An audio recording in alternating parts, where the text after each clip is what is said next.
Vamos para a nossa segunda parte sobre funções orgânicas oxigenadas.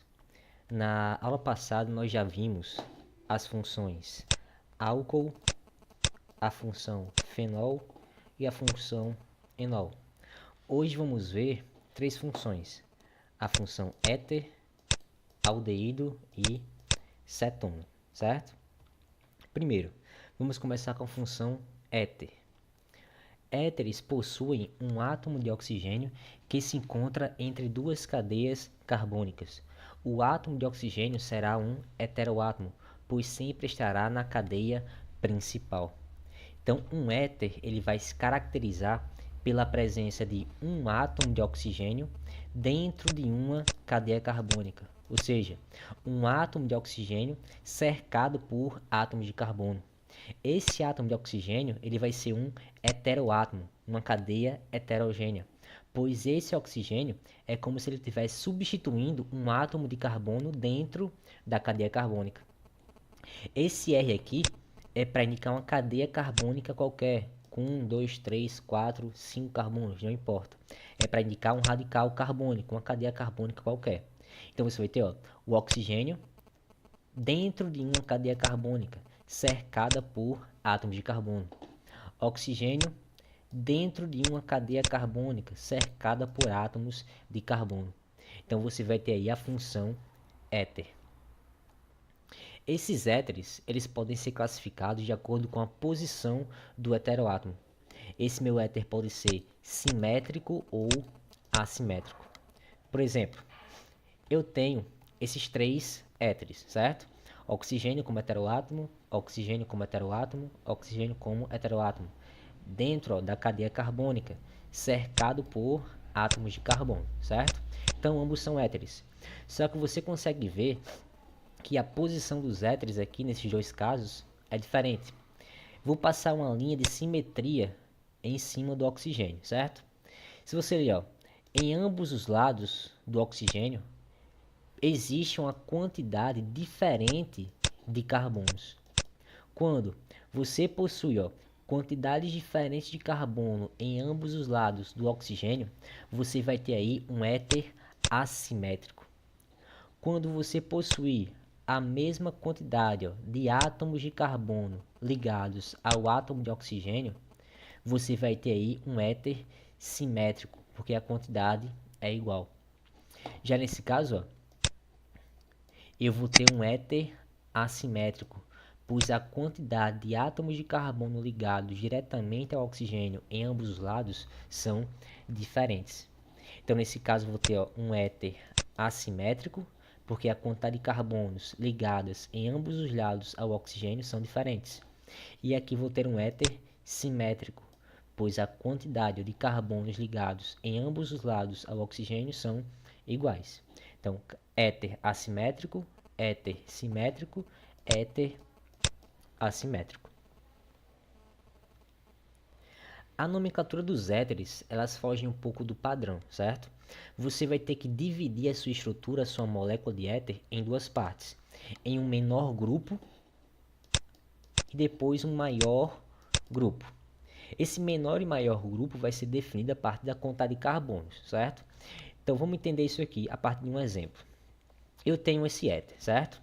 Eu vou dividir esse éter em dois grupos, em um menor grupo e um maior grupo. A partir de quê? Traçando um plano de simetria a partir do átomo de oxigênio. Então aqui eu vou ter apenas um átomo de carbono e aqui eu vou ter dois átomos de carbono. Então esse aqui vai ser o meu menor grupo e esse outro lado vai ser o meu maior grupo, certo? Para indicar o menor grupo, eu vou pegar apenas o prefixo que indica a quantidade de carbonos e adicionar o sufixo oxi. Depois, para o maior grupo, eu vou dar o nome normal, prefixo, infixo, sufixo. Nesse caso, para o menor grupo, eu tenho apenas um carbono, prefixo met. Met mais oxi fica metoxi. Então, deu o nome da primeira parte, metoxi. A segunda parte eu vou dar a nomenclatura como se fosse um hidrocarboneto normal. Dois carbonos, et. Ligação simples, an. Hidrocarboneto, O. Etano. Então, nesse caso aí, ó, eu vou ter o metóxietano. Esse met é para indicar a primeira parte, que tem apenas um carbono. Adiciono o oxi para indicar que é um éter.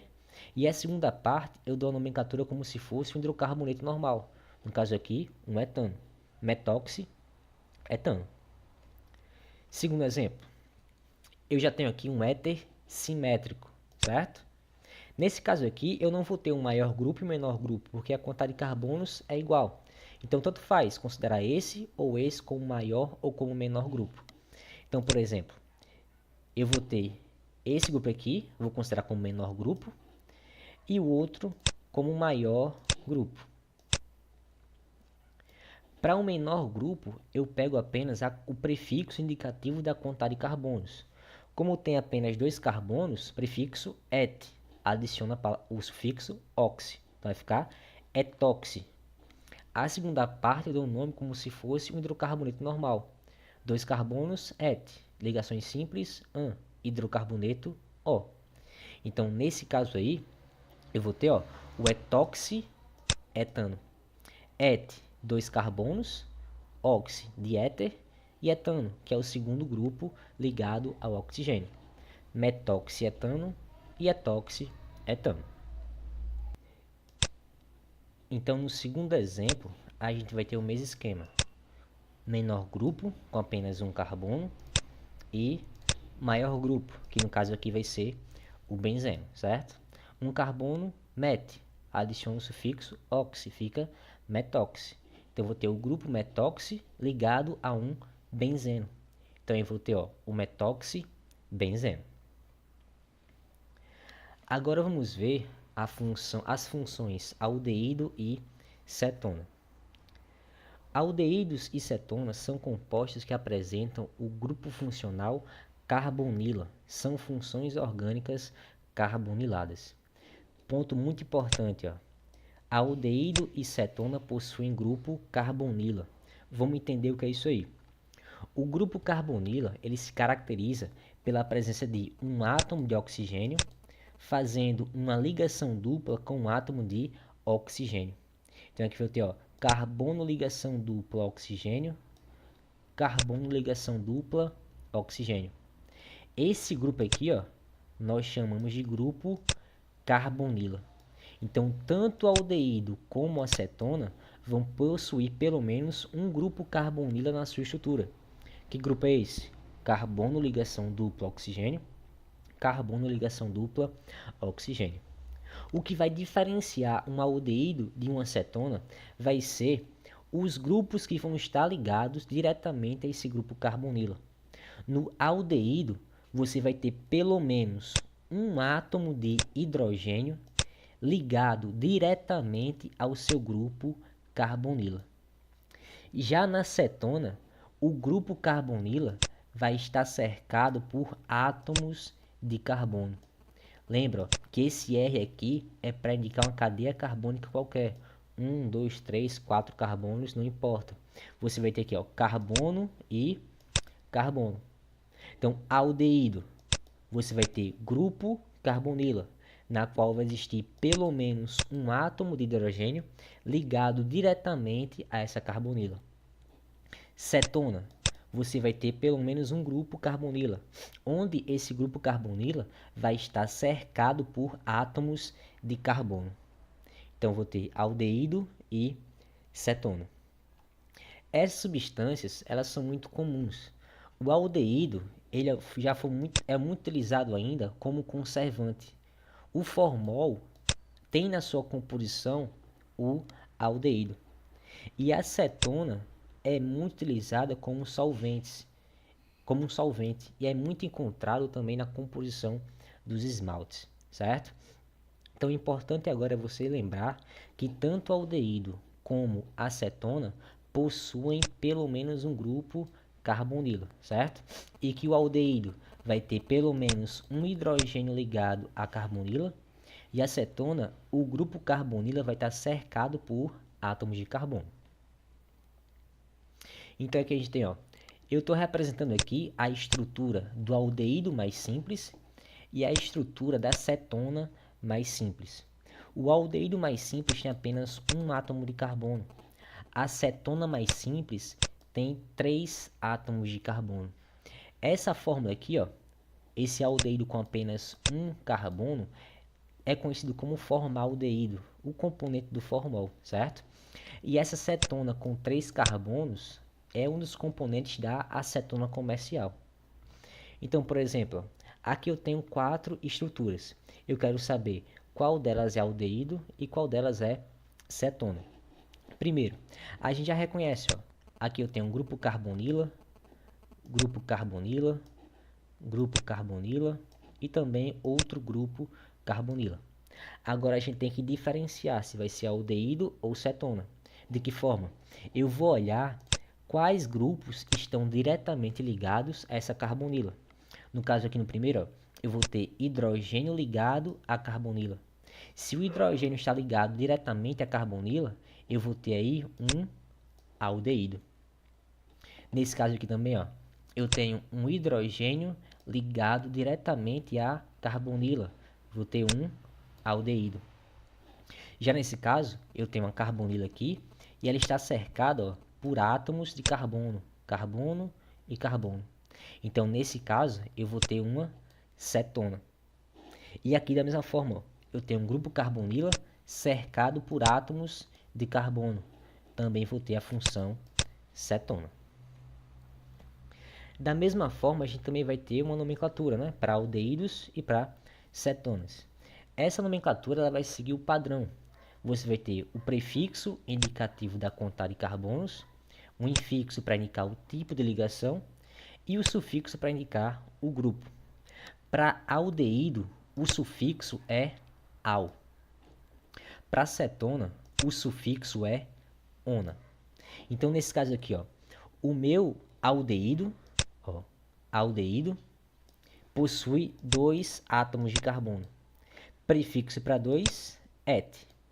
Entre os carbonos, eu tenho apenas ligações simples, infixo -an. Como é um aldeído, sufixo -al. Eu vou ter aqui o etanal. No segundo exemplo, para cetona, eu vou ter a função cetona, carbonila cercada por átomos de carbono. Ela possui 3 carbonos, prefixo prop. Entre os carbonos, apenas ligações simples, infixo -an. Como é uma cetona, sempre termina em ona. Então aqui eu vou ter a propanona. Vamos ver aqui algumas questões, novamente, para a gente conseguir identificar quais são as funções presentes em cada uma das estruturas, certo? Isso é uma questão clássica, que sempre pode aparecer nos futuros vestibulares de vocês aí. Então, por exemplo, primeiro esquema, eu tenho que identificar quais são os grupos presentes em cada estrutura dessa, certo? Então, na primeira, eu consigo enxergar hidroxila, aqui tem oxigênio. Na segunda, grupo carbonila. Na terceira, grupo carbonila, certo? Então, se tem hidroxila, ou vai ser álcool, ou vai ser fenol, ou vai ser enol. Nesse caso aqui, a hidroxila ela está ligada diretamente a um benzeno. Se a hidroxila está ligada a um benzeno, eu vou ter aí um fenol. Então aqui, ó, essa estrutura representa um fenol. Agora eu tenho, ó, carbono, oxigênio, carbono. Carbono, oxigênio, carbono. E tem uma cadeia aqui, ó, heterogênea.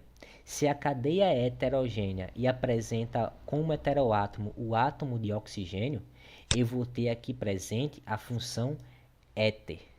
Então, fenol e éter. No segundo exemplo, eu tenho carbonila. Se apresenta grupo carbonila, pode ser cetona ou aldeído. Nesse caso aqui, ó, eu vou ter um átomo de hidrogênio ligado diretamente à carbonila. Nesse caso aqui, vou ter a função orgânica aldeído. No terceiro e último exemplo, também tem um grupo carbonila. Só que agora esse grupo carbonila, aqui, ó, está cercado por átomos de carbono. Então, quando a carbonila estiver cercada por átomos de carbono, eu vou ter a função cetona.